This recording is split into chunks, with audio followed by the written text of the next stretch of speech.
Okay,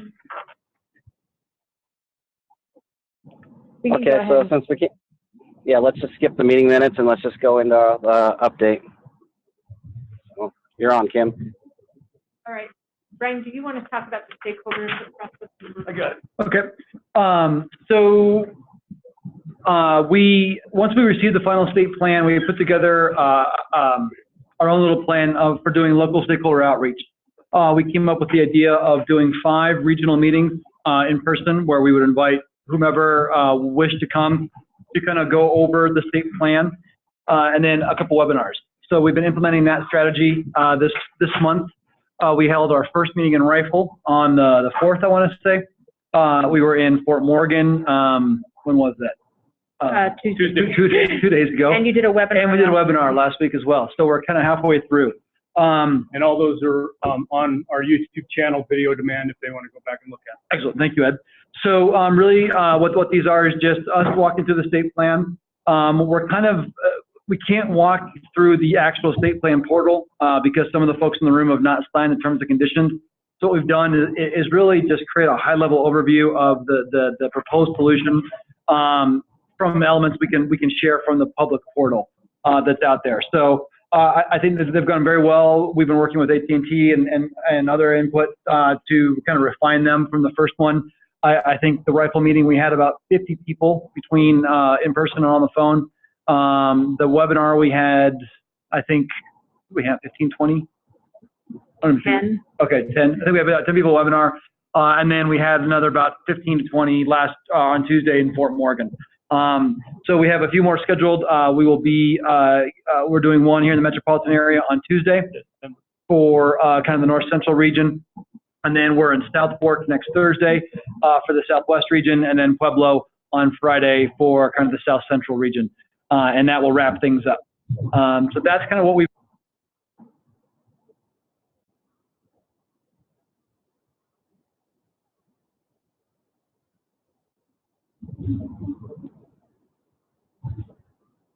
Chief, did you lose Brian? I lost Brian. Okay. I lost Brian too. Everybody, I think everybody lost Brian. We're all here. Brian's not.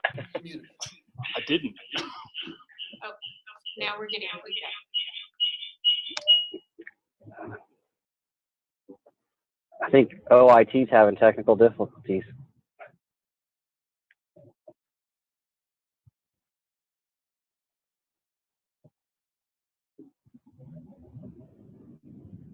You're unmute right there. Yeah, and that's what's causing feedback. Bear with us, sorry.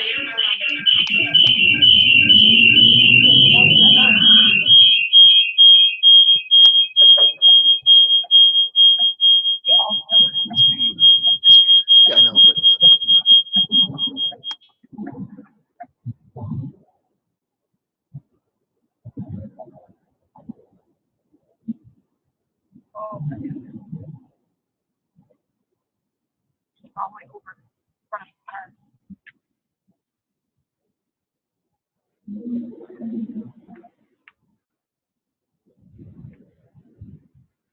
Is everybody still on except for Brian and Kim? yeah, we're here. Is it? Why are we getting feedback? Oh, I know what it We're is. just getting lots of feedback. It's TV. No. But we worked because we were fun. Do you hear it now? Yeah. We're still. Sorry, guys. Why are we getting feedback?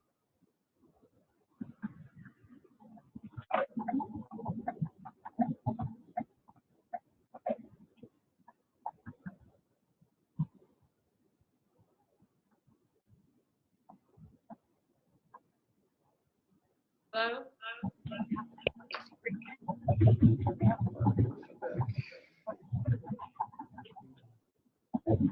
Can you hear us now? Yeah, but you still have an echo.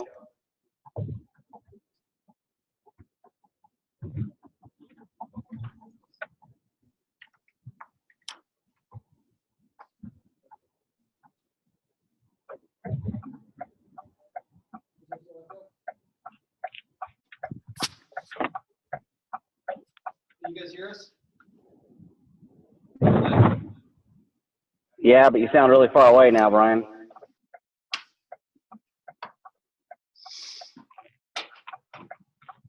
Can I put this back here somewhere? This has got the active meeting, but we can't stop the feedback. I'll put a power cord on it so it doesn't.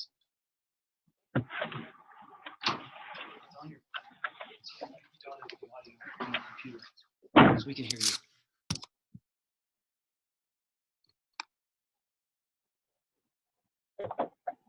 Okay, yeah, because it's going through your computer. How do you?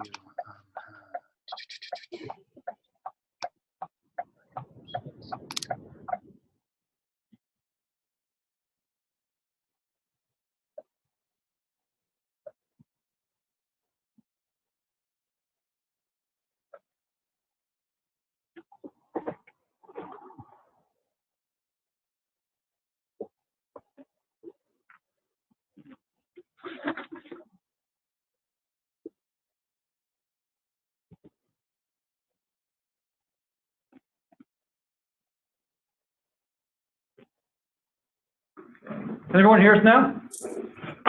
Yes.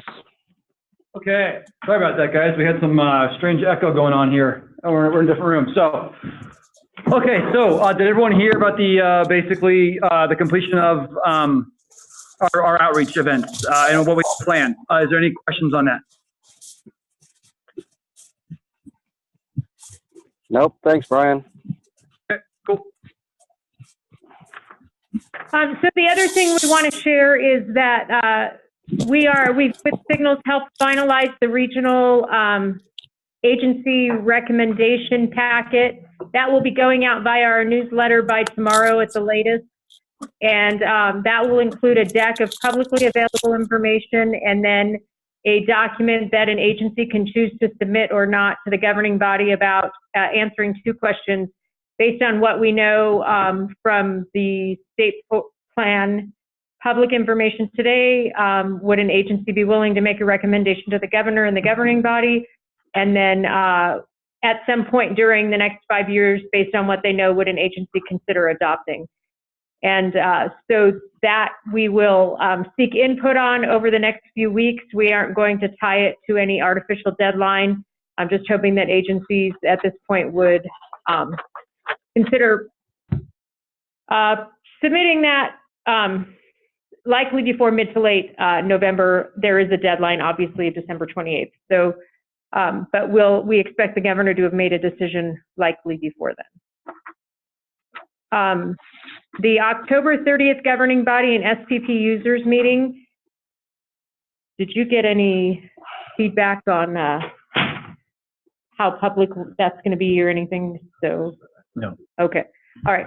So that meeting right now is meant to be for our governing body and authorized state plan portal users only, where we can discuss in more detail as a group of authorized users about the content that's in the plan. And then the first hour will be the double group, and then the last hour or so will be the governance body proper to discuss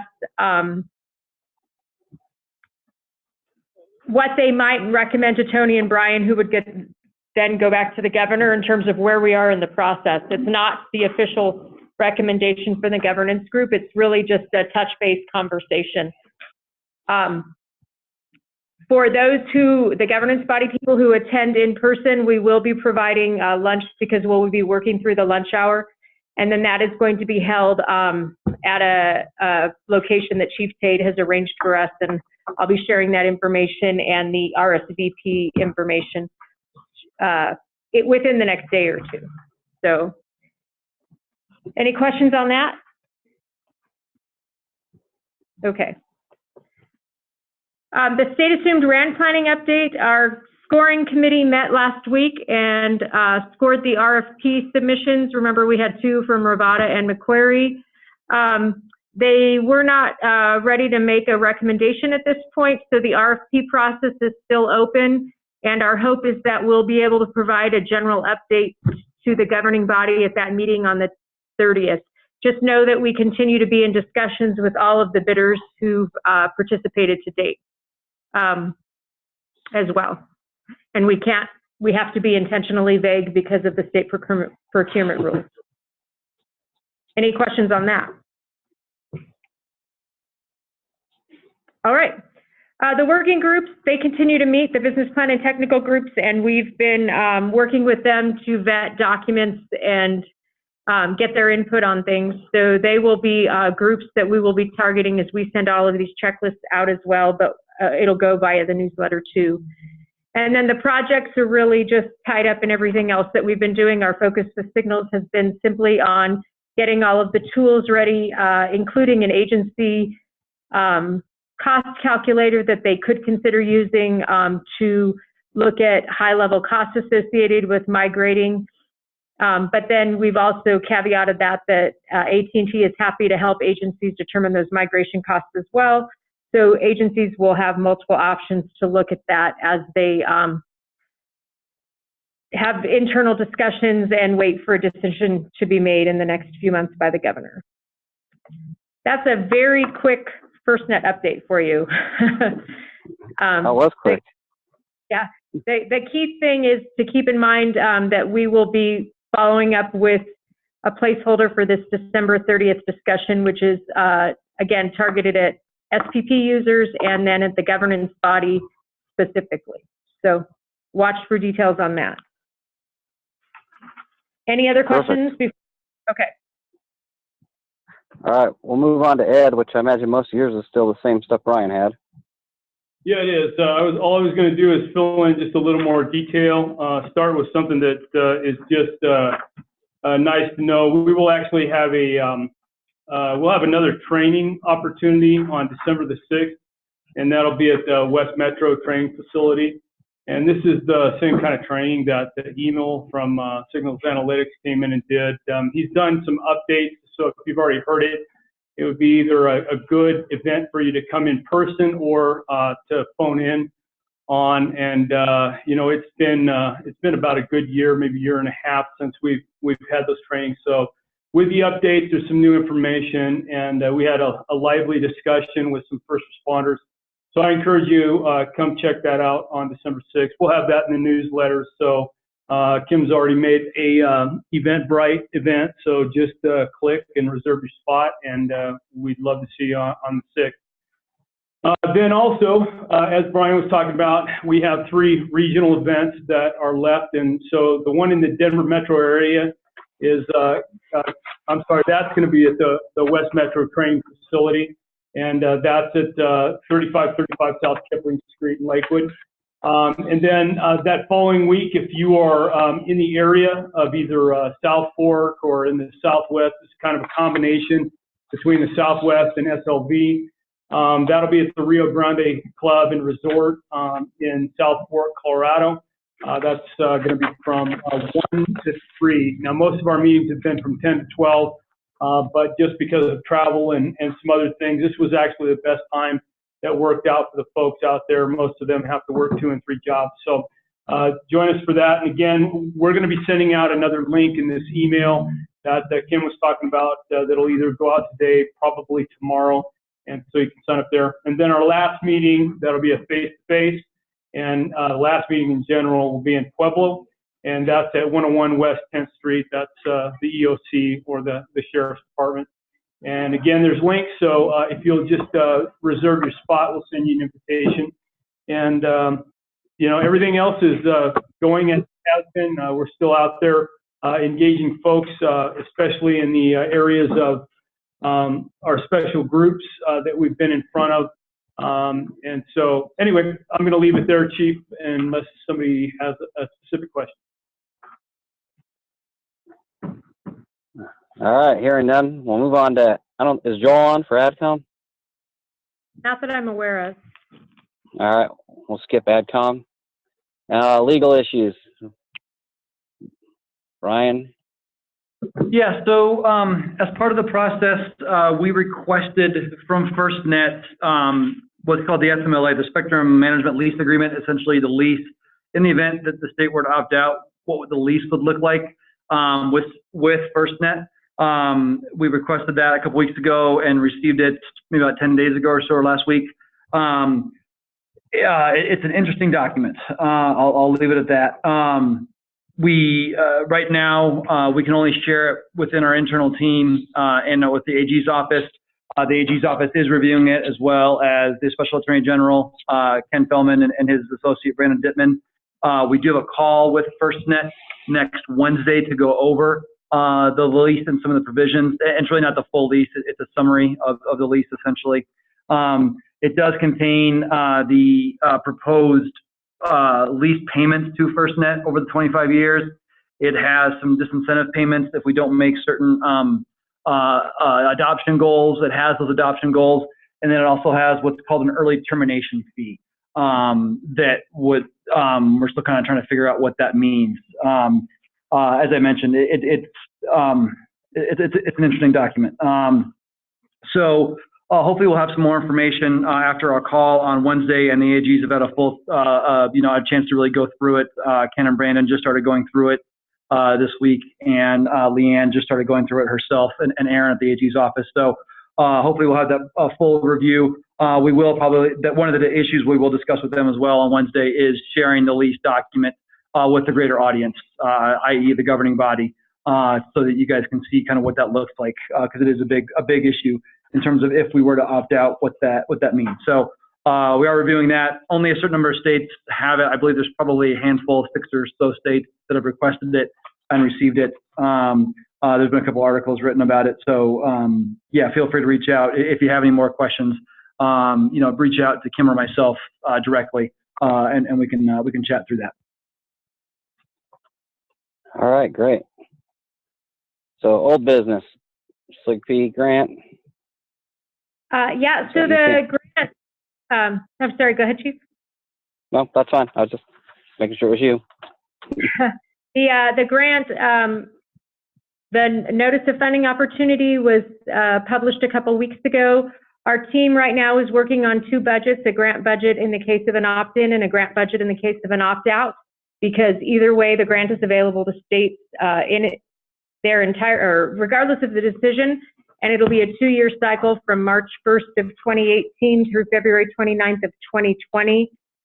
Colorado has been given up to $700,000 over that 2-year period, with requiring a 20% match, which comes out to $875,000. Essentially $700,000 hard dollars that Colorado has to work with. We'll have $250,000 in the first 9 months, and then we'll have the additional $450,000 in the last 16 months. So know that, and Brian, and I think Tony will touch on this, that we actually, other than grant and accounting staff, we are pleased to share that we don't have to use likely any dollars for staffing for our team, and that the focus of the dollars will be on allowable activities, which is around coverage, continued coverage gap assessment, and then to support agencies agnostically looking at how they can adopt and implement technology, data sharing, and other really technology-focused capabilities across the state. We will likely create a small bucket related to education and outreach and the ability to support AT&T or FirstNet in an opt-in situation to provide updates on the network. But there are some provisions around our team not being able to do education and outreach that promotes agency adoption. Not only would that be a conflict for Colorado, but that's really AT&T's responsibility as the provider of the network. So we will probably run over the details of those budgets with you all in the November meeting, just to give you an awareness and to see if anything jumps up at you as missing or not. But it's a considerably smaller amount of money, but I think we can still do good work with it regardless of the decision that the governor makes. So do you want to talk about the office staffing?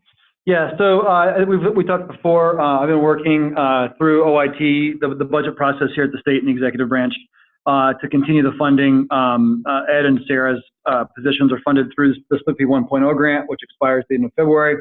We've been working diligently with that. Tony coming on board has helped significantly.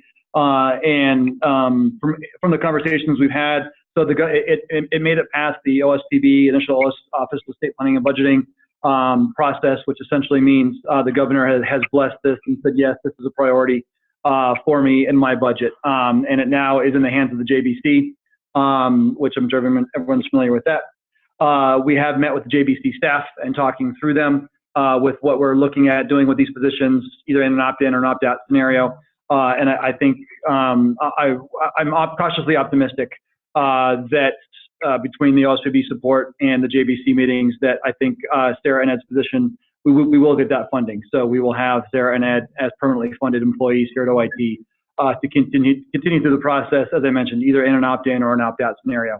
And a lot of the things we've identified in terms of what we would be doing in an opt-in situation are similar to what Kim just outlined in terms of starting to really focus on the technology transition, working with agencies to help foster adoption of the technology, integration between LTE and LMR, and then looking at some of the issues, that are key to statewide data sharing, statewide technology sharing, that type of thing. So that's kind of what we're looking at as that gets closer and we enter the state budget process starting in January. We'll keep everyone abreast of that as well.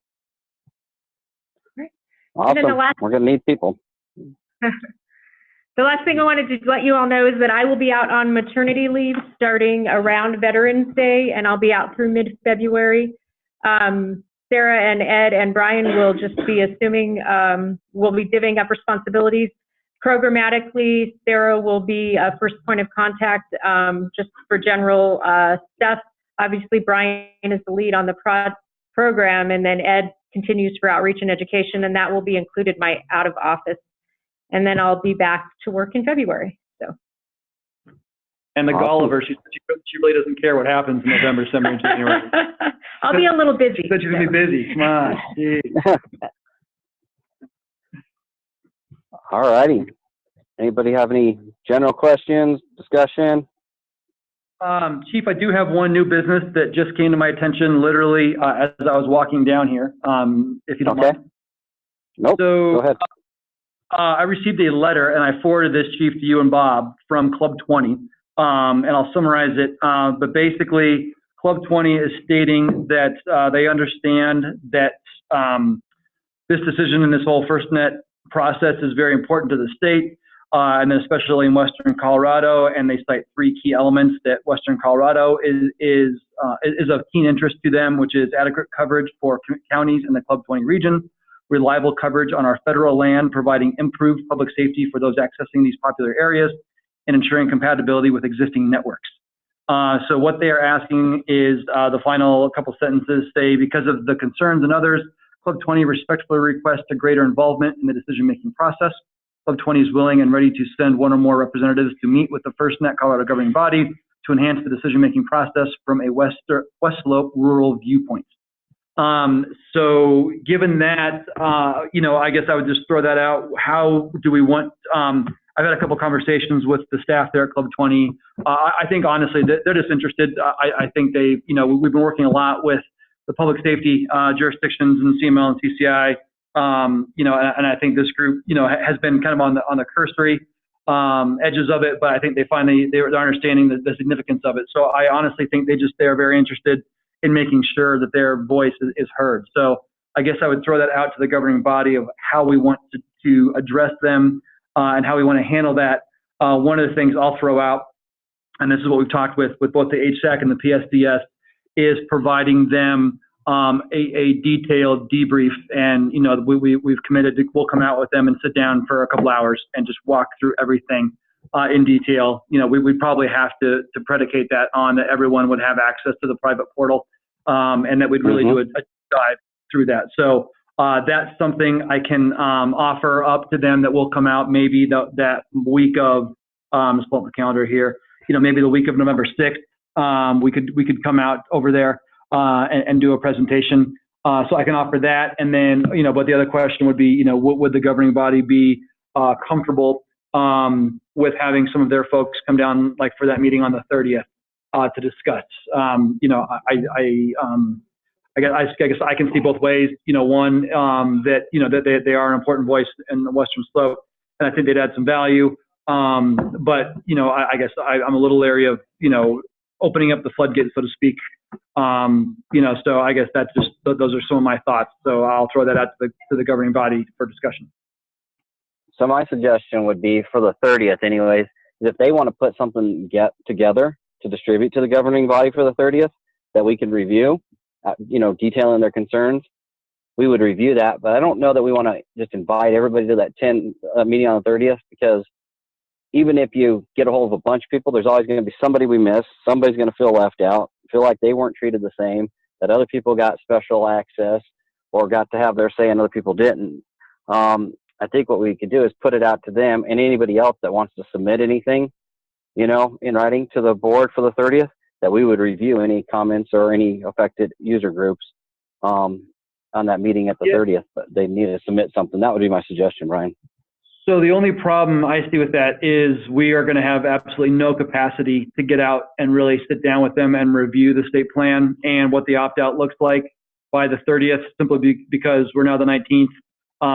We've got our regional meeting on the 24th, and the 26th and 27th, we're in Pueblo and South Fork. So I don't think we're going to be able to meet with them by the 30th, which I guess is kind of why I threw out the 6th, and perhaps what we offer up is that we will come out to them and provide them a in-depth working session on this whole thing. And then at that point, they could submit something to the governing body. Again, as Kim mentioned, I don't think, we'll have a final decision on the 30th, and I don't think, and Tony, correct me if I'm wrong, I don't think the governor's looking for a final do or die decision on the 30th, more of a just kind of what's your temperature type thing. So if we go out on the 6th, then we could provide them and say, you need to get a letter back, as soon as possible, for review, whenever we get together again to kind of make that final, this is it decision. Yeah, I see that, Brian, but I don't see it as an either or. I think they can send us something so that way when we're evaluating, we can see what their concerns are and make sure that we're trying to adjust them as much as we can on the front end. That way we still, as we're going forward, and even though we're not making a final decision, we're going to kind of have a good idea which way we're leaning, after the 30th. Then we still go out on the 6th, and then we clarify, you get into a little bit greater detail, but if at least we know what their initial concerns are, we will know whether we're looking at them to address them or not address them. So I think it's an and not an either or. Let them send initial input, then we follow up with the meeting on the 6th. Okay. Yeah, and Brian, I agree with the chief, and I don't think we can open it up to them to coming in on the 30th. I mean, then you're going to hear from Action 22, and they didn't get invited, and someone shows interest, we can go out, but I wouldn't invite them in. Yeah, and I did have a good conversation with the staff, as I mentioned, and when we talked through, and I talked about, creating the governing body and how we did that, and I kind of explained that, we had to find that balance between putting cooks in the kitchen and enough representation. I threw out that we do have 2 folks on the governing body from the Western, actually 3 from the Western Slope, between Commissioner Chandler Henry, Paula, and Carl.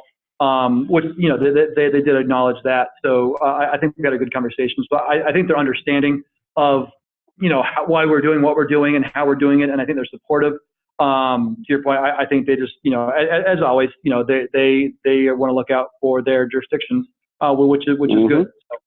So, okay. So what I will do is, and Chief, I'll probably copy you and Bob on this, is I'll respond and just say, hey, we would welcome an in-depth summary of what your general concerns are from the perspective of what you know now by the 30th. We will commit to coming out that week of the 6th to provide an in-depth working session, and we'll work to get all the logistics taken care of with that, where we really sit down with them, go through maps, go through the architecture, go through everything on both sides, and then say, we welcome a revised submission after that working session to the governing body. Works for me. Okay. All righty. Anybody else have anything else? If not, I think we have an immediate meeting after this one, and I believe we all have to hang up and dial into another meeting. Is that correct, Kim? Yes, because it's the governing body only as a follow-up discussion on the site. We will be prepared to talk in more detail with state plan portal users about the outcome of that, but it's a follow-up to the 4th. So yes. Alrighty, so our next meeting is November 16th for our regular governance board meeting at 2:30. Yes. So unless anybody else has anything else, we'll go ahead and adjourn this. And then governance body members, you should have an agenda from Kim to be able to dial into the next meeting. Are we And starting we'll try to immediately for that? I'm sorry, who was As that? soon as, Are we starting immediately into the next meeting? Yes. Yeah, just for the sake of time. Yep. I appreciate that. Thank you. so as soon as you can hang up and dial in. All right, I'm after it. Who's ever first All right. gets a piece of cake. Okay. Thanks, everyone. All right, thank you, everybody. Bye. Bye.